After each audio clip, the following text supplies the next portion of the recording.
Mod appear to be, sans my supplementary boot, a truly regrettable oversight, an unfortunate absence from my equipment bag, curving into an almost triumphant arc.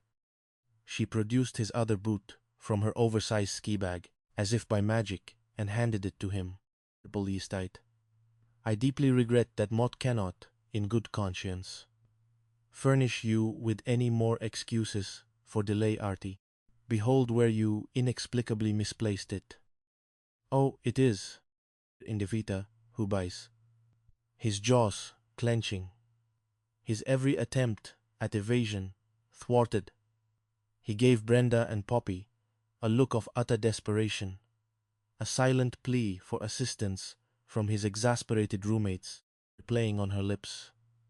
An amused smile playing on her lips, while Poppy looked utterly confused by the rapid turn of events, completely out of the loop.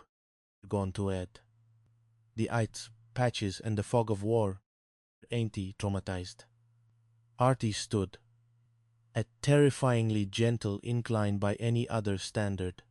But to Artie, it loomed like Mount Everest, a sheer, unclimbable face of pristine white peril, likewise the crisp mountain air.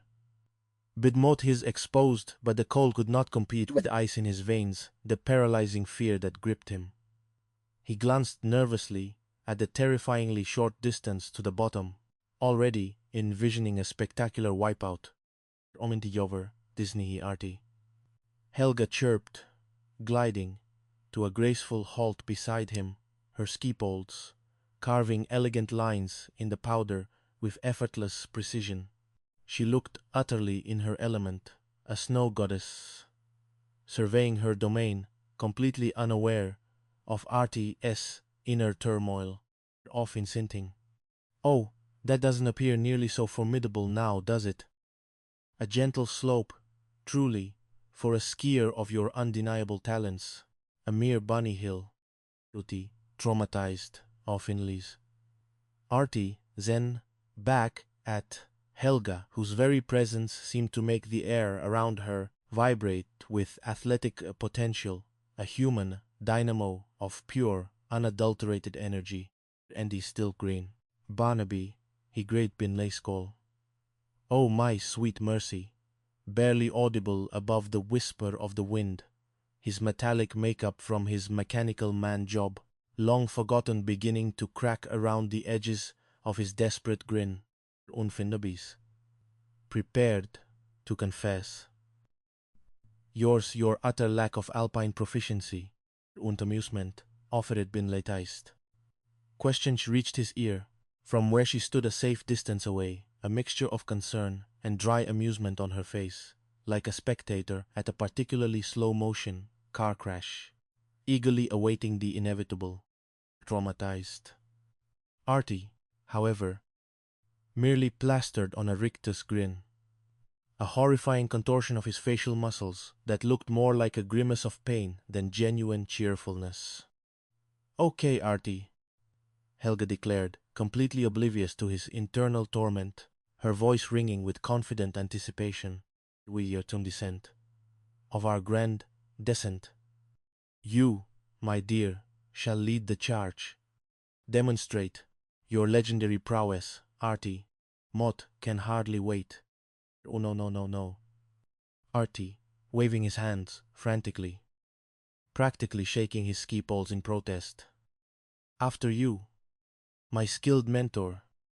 It would be an honor, a profound privilege, to observe your exquisite form, Ovi Finpultai, to absorb your wisdom from through observation. On her side.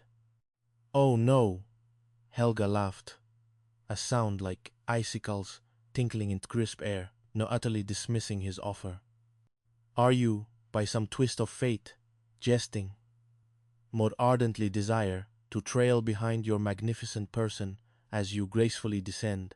Intris, Hiquant. That particular vantage point will, to meticulously analyze your technique, especially when traversing those treacherous ice patches. It is precisely there, you understand, where the true artistry will be displayed. All across the glassy expanse, your skill will shine like a beacon. The blood ran cold. Ice patches? He thought, his internal monologue screaming. She thinks Mott have a technique to study. On ice? This is a nightmare unfolding in real time. This is a trap. He swallowed hard, his throat suddenly dry as parchment. Okeng Helger. He croaked, pushing her forward with an almost imperceptible nudge. A desperate gesture, born of pure panic. Kotlet, I've traumatized. Okay. Executing a flowerful turn and effortlessly gliding down the slope, disappearing into the blinding white, a blur of motion. Farewell for now, Artie. Endeavor to catch up when you are ready to unleash your true potential. Untraumatized. Artie watched her go, his face a mask of utter despair, his eyes wide and vacant. He closed his eyes, offering a silent prayer to any deity that might be listening, a last desperate plea. Whoa, whoa, the profound. Whoa, the formidable. Whoa, oh, okay. Ominously. Mabanad B. Milaby. Expunges all abstract anxieties from the intricate recesses of my cerebral cortex. Mott shall exclusively concentrate on the immediate, terrifying task at hand. And, one traumatized. Brenda, Mott, extend my profound gratitude for absolute everything you have, at any point, endeavored on my behalf. Kindly preserve my precious memory, for Poppy will you not? Tell her Mott faced the mountain bravely, even if Mott broke every bone in my body. Farewell, conjubented, ice, corit. He fed it, artfully, guttural cryby, that sounded more like a panicked banshee than a confident skier. Pushed himself forward, instantly losing control.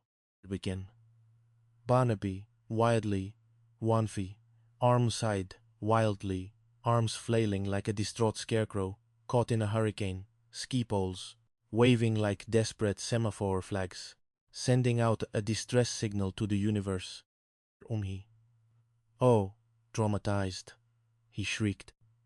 His voice thin and high-pitched, his face contorted in a comical grimace as he gained terrifying speed, heading directly towards a large, freshly fallen snowdrift that seemed to loom impossibly large before him. On true prospult. A voice rang out, clear and strong, through the crisp mountain air. What in the name of frosted desserts is the substantive matter, Artie? Baljo bint, or tently new-sized. It was Helga-turn, at the bottom of the slope, and now looked up at his impending doom, a perplexed expression on her face, but completely unfazed. Contromentide, who Artie, traumatized, Des screamed. His face, contorted in a comical grimace, gaze upon this prodigious accumulation of fresh snow. It shall undoubtedly precipitate a catastrophic degradation of our visual clarity. It is going to ruin everything, Helga, everything, Helga, everything, Waitmatized. He slammed into the snowdrift with a muffled thump, disappearing entirely from view, leaving only a large, Artie-shaped indentation in the pristine white powder. When traumatized, Helga, howdy, merely glanced at the sky. Interpreting Artie, his frantic exclamation as a meteorological observation, completely misreading his distress. Oisli. Now our visibilities has been utterly compro annoyance, mistaking Artie as pronouncement for a complaint about the weather.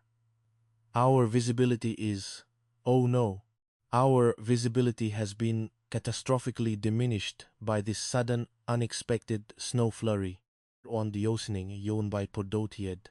How do isni forn traumatize, Stowman? She turned to Artie, looking like a disheveled, abominable snowman covered in white powder, profusely. Artie, but you.